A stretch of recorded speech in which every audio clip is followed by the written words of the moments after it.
इस मूवी की शुरुआत होती है और डेली ब्यूगल के न्यूज से सभी को पता चल चुका होता है कि पीटर पार्कर या स्पाइडरमैन और क्योंकि मिस्टीरियो ने गलत वीडियो को जानबूझकर लीक कर दिया होता है, इसीलिए सभी को लग रहा होता है कि स्पाइडरमैन ने ही मिस्टीरियो को मारा है और सभी लोग उसे विलन समझने लगते हैं और साथ ही पुलिस भी उसके पीछे पड़ जाती है। हर कोई उसे गुनहगार समझने लगता है और इस कंट्रोवर्सी की वजह से उसका किसी भी कॉलेज में एडमिशन नहीं हो पा रहा होता है और ना ही उसे कोई काम मिल पा रहा होता है। और ये सभी परेशानियां पीटर को ही नहीं बल्कि उसका बेस्ट फ्रेंड नेड और उसकी गर्लफ्रेंड एमजे को भी झेलना पड़ता है, क्योंकि इस वजह से उन दोनों का भी एडमिशन किसी भी अच्छे कॉलेज में नहीं हो पा रहा होता है। और यही रीजन होता है कि पीटर पार्कर उन लोगों के बारे में सोचता हुआ सीधा पहुंच जाता है डॉक्टर स्ट्रेंज के पास और डॉक्टर स्ट्रेंज से कहता है, सर मेरी वजह से मेरी फैमिली को दिक्कत हो रहा है और इसकी वजह से मेरे दोस्तों को भी अच्छे कॉलेज में एडमिशन नहीं हो पा रहा है, तो क्या आप कुछ ऐसा कर सकते हैं जिससे कि लोगों को लगे ही नहीं कि पीटर पार्कर स्पाइडरमैन है। और तभी वहाँ पर वोंग आता है और कहता है सोशल ऑफ सुप्रीम मैं हूँ, ना कि डॉक्टर स्ट्रेंज। और इस बात को कंफर्म करने के लिए स्पाइडरमैन डॉक्टर स्ट्रेंज से पूछता है। इस पर डॉक्टर स्ट्रेंज रिप्लाई करते हैं, हाँ 5 साल बिलीफ में बिता देने के बाद सेंटम सेंटोनियो का पूरा हिसाब वोंग नहीं रखा है। और तभी वोंग डॉक्टर स्ट्रेंज को स्पाइडरमैन की मदद ना करने की चेतावनी दे के वहाँ से चला जाता है, क्योंकि ये सब बहुत ही ज्यादा खतरनाक होता है। लेकिन यहाँ पर डॉक्टर स्ट्रेंज को ही पता होता है कि स्पाइडरमैन ने किस तरह से दुनिया को बचाने में उसकी मदद की। और एक यही रीजन होता है कि डॉक्टर स्ट्रेंज पीटर पार्कर की मदद करने के लिए रेडी हो जाते हैं और उसे लेकर के जाते हैं नीचे बने तहखाने में, जिसे रूम्स ऑफ काफी कान भी कहते हैं, क्योंकि रूम्स ऑफ काफी कान की दीवारें 1000 साल पहले बनी होती है और वह बहुत मजबूत होती है। और यहाँ पर पहुंचकर पहले डॉक्टर स्ट्रेंज स्पाइडरमैन की यादों को पूरी दुनिया से मिटा देने का एक मंत्र पढ़ता है और स्पाइडरमैन से कहता है अलविदा स्पाइडरमैन। इससे स्पाइडरमैन को पता चलता है कि उनके चाहने वाले भी उसे भूल जाएंगे। और यह सुनकर पीटर डॉक्टर स्ट्रेंज से गुजारिश करता है कि प्लीज डॉक्टर स्ट्रेंज मेरी यादों को आंट में गर्लफ्रेंड एमजे और मेरे दोस्त नेड की दिमाग से मत हटाइए, क्योंकि इस दुनिया में वही है जिसे मैं चाहता हूँ और प्यार करता हूँ। इतना सारा बदलाव के बाद डॉक्टर स्ट्रेंज पीटर से गुस्सा हो जाते हैं और कहते हैं इतना ज़्यादा छेड़छाड़ मंच से हम लोग के लिए बहुत ज़्यादा खतरनाक हो सकता है, तुम प्लीज़ क्या शांत रहोगे थोड़ी देर के लिए। लास्ट में पीटर को हैप्पी हवन की भी याद आती है, जिसकी वजह से डॉक्टर स्ट्रेंज को उस मंत्र से हैप्पी हवन को निकालना पड़ता है। लेकिन मंत्र में इतने सारे बदलाव की वजह से सब कुछ डॉक्टर स्ट्रेंज के हाथों से बेकाबू हो जाता है, लेकिन किसी तरह से डॉक्टर स्ट्रेंज उसे काबू में लाता है। और इस घटना के बाद सिनिस्टर 6 वाली टुकड़ी पहुंच जाती है अर्थ पर पीटर पार्कर को मारने के लिए। और इस वक्त तक पीटर को भी इस बारे में कुछ भी पता नहीं होता, क्योंकि वो तो बस अपने दोस्तों का एडमिशन MIT में करवाने के लिए ये सब कर रहा था। इसके बाद वह फोन करता है अपने क्लासमेट को, जिससे उसे पता चलता है कि MIT की हेड तो एयरपोर्ट के लिए निकल चुकी है। इसलिए वह निकल जाता है MIT की हेड से मिलने एयरपोर्ट की ओर। क्योंकि ट्रैफिक बहुत ज्यादा थी, इसलिए MIT की हेड पीटर को रोड में ही मिल जाती है। और तभी वहाँ पर स्पाइडरमैन के टेंटिकल्स फड़कने लगते हैं, क्योंकि वहाँ पर एंट्री हो चुकी होती है डॉक्टर ऑटो ऑक्टेवियस का। और इस सीन को देखने के बाद ओ माय गॉड, मुझे मजा ही आ गया।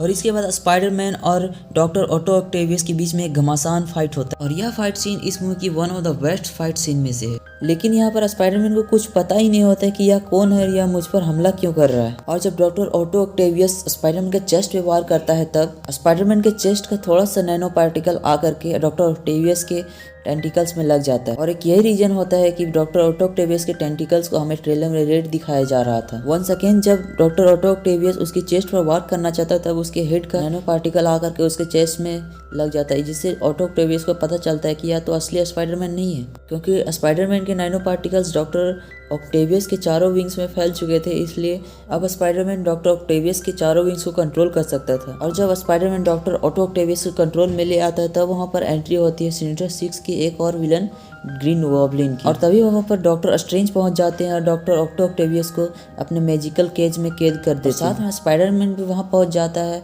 और वह डॉक्टर स्ट्रेंज से पूछता है ये लोग कौन है, ये मुझ पर हमला क्यों कर रहे थे। अभी डॉक्टर स्ट्रेंज रिप्लाई करते हैं तुमने जो मुझसे मंत्र बुलवाया था वह पूरी तरह से उल्टा पुल्टा हो गया और जो भी लोग पीटर पार्कर को एज स्पाइडरमैन जानते थे वो लोग यहाँ पर आ गए हैं स्पाइडरमैन को मारने के लिए। क्या तुम्हें मल्टीवर्स का कॉन्सेप्ट पता है? यानी कि जो भी विलन्स स्पाइडरमैन के दूसरे यूनिवर्स में जानते थे वे लोग भी इस यूनिवर्स में आ चुके हैं तुम्हारे लिए। और उसके बाद डॉक्टर स्ट्रेंज स्पाइडरमैन से पूछते हैं और तुमने वहाँ पर किसको देखा? इसके बाद स्पाइडरमैन रिप्लाई करता है वहाँ पर एक और आदमी था जो कि ग्रीन कलर का ड्रेस पहना हुआ था। और तभी वहाँ पर डॉक्टर ऑटो ऑक्टेवियस बताते हैं कि उस शख्स का नाम नॉर्मन ऑसबॉर्न है, लेकिन वह तो मर चुका था, वह यहाँ पर कैसे आ सकता है। इससे डॉक्टर स्ट्रेंज को पता चल चुका था कि वे लोग 2 से अधिक हैं। इसके बाद डॉक्टर स्ट्रेंज स्पाइडरमैन को जादू किया हुआ अपना एक अंत्र देता है, जिसकी मदद से वह उन सभी विलन्स को उस कैद में बंद कर सकता था। और वह स्पाइडरमैन से कहता है ये लो हमारा एक यंत्र और तुमने जितना भी रायता फैलाया है उन सब को समेटो। उसके बाद मेरा काम शुरू होगा, उन सभी को मैं अपने अपने डायमेंशन में भेज दूंगा। लेकिन पीटर पार्कर को इतने सारे कार्यों में किसी की मदद की जरूरत होती है, इसलिए वह अपना दोस्त नेड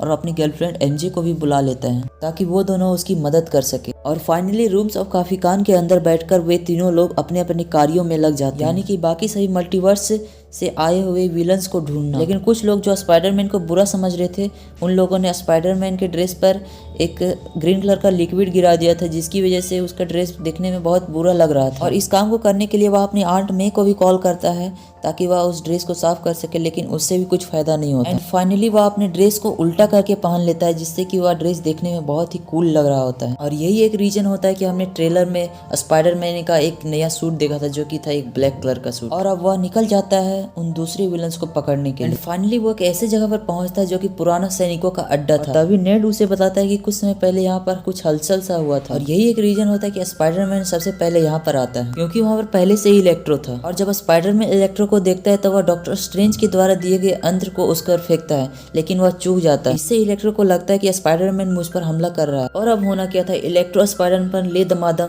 बिजली बरसाता है, और इससे स्पाइडरमैन को बहुत ही परेशानी हो रही थी। तभी वहाँ पर सैंडमैन आता है और उससे पूछता है तुम कौन और यहाँ पर हो क्या रहा है। इस पर स्पाइडरमैन बोलता है ये बहुत लंबी कहानी है, पहले हम दोनों मिलकर इसे संभालते हैं, उसके बाद मैं तुम्हें सब कुछ मिलकर बताऊंगा। और स्पाइडरमैन सैंडमैन से कहता है तुम इसका ध्यान बटाओ, मैं इसको संभालता हूँ। और बहुत सी परेशानियों के बाद सैंडमैन और स्पाइडरमैन मिलकर इलेक्ट्रो को शांत करवाते हैं। और जब इलेक्ट्रो शांत हो जाता है तब स्पाइडरमैन उन दोनों को लेकर वही मैजिकल कैच में कैद कर देता है, जो कि डॉक्टर स्ट्रेंज के द्वारा उसे दिया गया था। और साथ ही डॉक्टर स्ट्रेंज भी वहाँ होते हैं, जो कि लिजार्ड को वहाँ पर पकड़ के ला चुके होते हैं। और यहाँ पर जब सभी विलन्स आ जाते हैं तो ये सभी एक दूसरे से बात करते हैं, जहाँ पर द लिजार्ड और इलेक्ट्रो एक दूसरे को पहचान पाते हैं, क्योंकि वे दोनों एक ही यूनिवर्स से होते हैं, जिसे कि हम लोगों ने द अमेजिंग स्पाइडरमैन वाले पार्ट में देखा था, जिसमें एंड्रयू गारफील्ड ने स्पाइडरमैन का किरदार निभाया था। और मैं अपना ओपिनियन शेयर करूं तो इन तीनों स्पाइडरमैन से मुझे एंड्रयू गारफील्ड इस मूवी में सबसे अच्छे लगे, क्योंकि उन्होंने इस मूवी में काफ़ी अच्छा किरदार निभाया है। यानी कि एक स्पाइडरमैन होता है ना, जो खेलता कूदता हुआ, उछलता हुआ, हंसता गाता हुआ रहता है, बस वही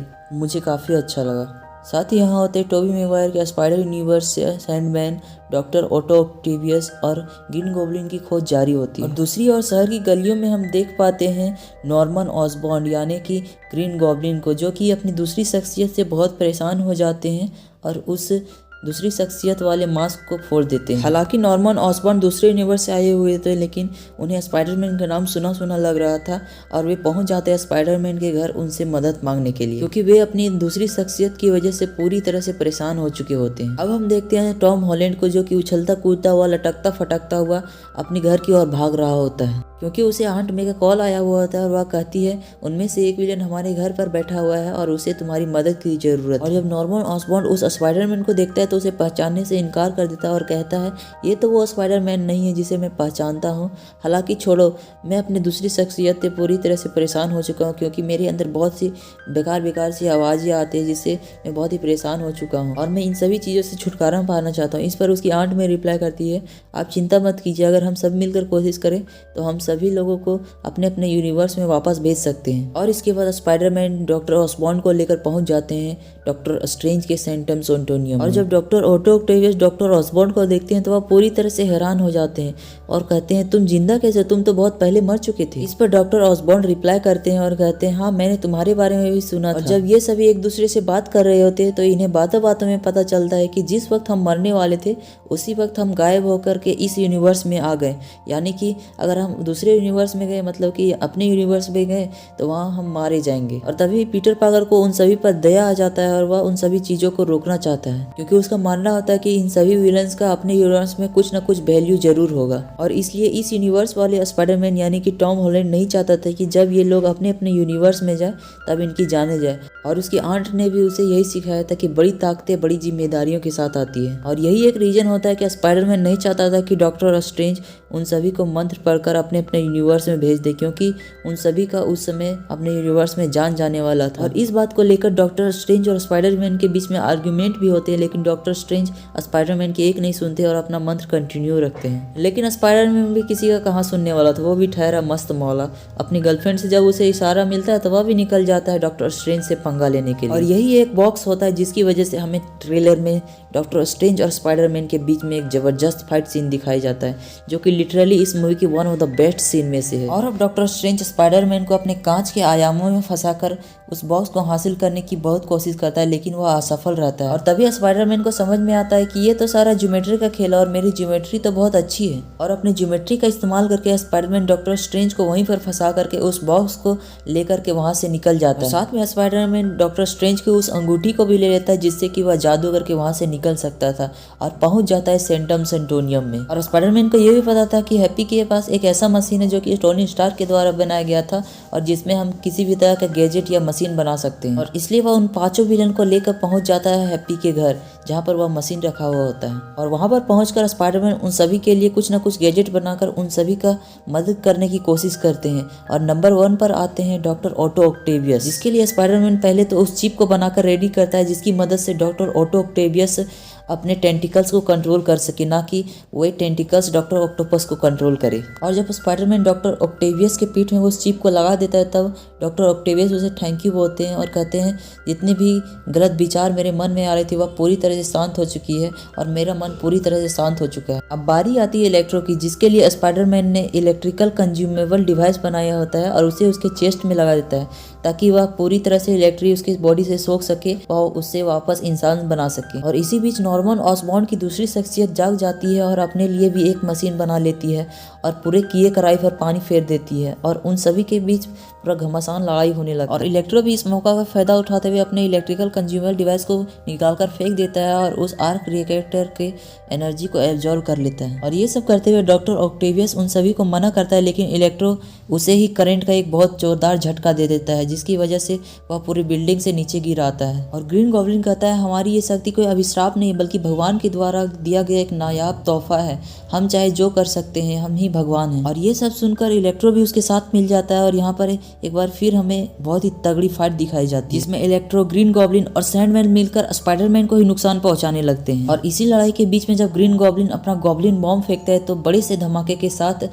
स्पाइडरमैन की आंट में भी मारी जाती है। सारी सिचुएशंस आउट ऑफ कंट्रोल हो जाती है और स्पाइडरमैन की आंट की मौत की वजह से स्पाइडरमैन भी बहुत रोता है और वह पूरी तरह से अकेला पड़ जाता है क्योंकि स्पाइडरमैन के लिए उसकी आंट ही थी जो हर एक काम में उसकी मदद करती थी और उसका साथ देती थी। और उसके जाने के बाद वह पूरी तरह से टूट जाता है। और दूसरी ओर देखते हैं हम नेड और एमजे को जो कि एक दूसरे से बात कर रहे होते हैं कि अगर पीटर पाकर अकेला है तो हम दोनों को उसकी मदद करनी चाहिए। और तभी हम व्यूवर्स देखते हैं कि नेड के हाथों में डॉक्टर स्ट्रेंज की वही अंगूठी है जो कि स्पाइडरमैन डॉक्टर स्ट्रेंज के हाथों से चुरा कर लाया था। और बातों ही बातों में जब नेड अपना दूसरा हाथ घुमाता है जिसमें कि अंगूठी नहीं होती है तो वहाँ पर एक छोटा सा झंझनाहट होती है पोर्टल खुलने की। और जब फिर से एमजे उसे घुमाने के लिए कहती है तो फिर एक बड़ा सा पोर्टल खुलता है जिसमें कि स्पाइडरमैन उन्हें दिख रहा होता है और वे दोनों स्पाइडरमैन को आवाज लगाते हैं। और जब स्पाइडरमैन वहाँ पर पहुंचकर अपना मास्क खोलता है तो वह और कोई नहीं बल्कि द अमेजिंग स्पाइडरमैन से सेकंड स्पाइडरमैन होता है, एंड्रू गारफील्ड। और इन्हें देखने के बाद मैं क्या बताऊं, आप लोगों ने खुद ही फील किया होगा। और ये कंफर्म करने के लिए कि ये स्पाइडरमैन असली है, एमजे उसे उल्टा लटकने के लिए बोलती है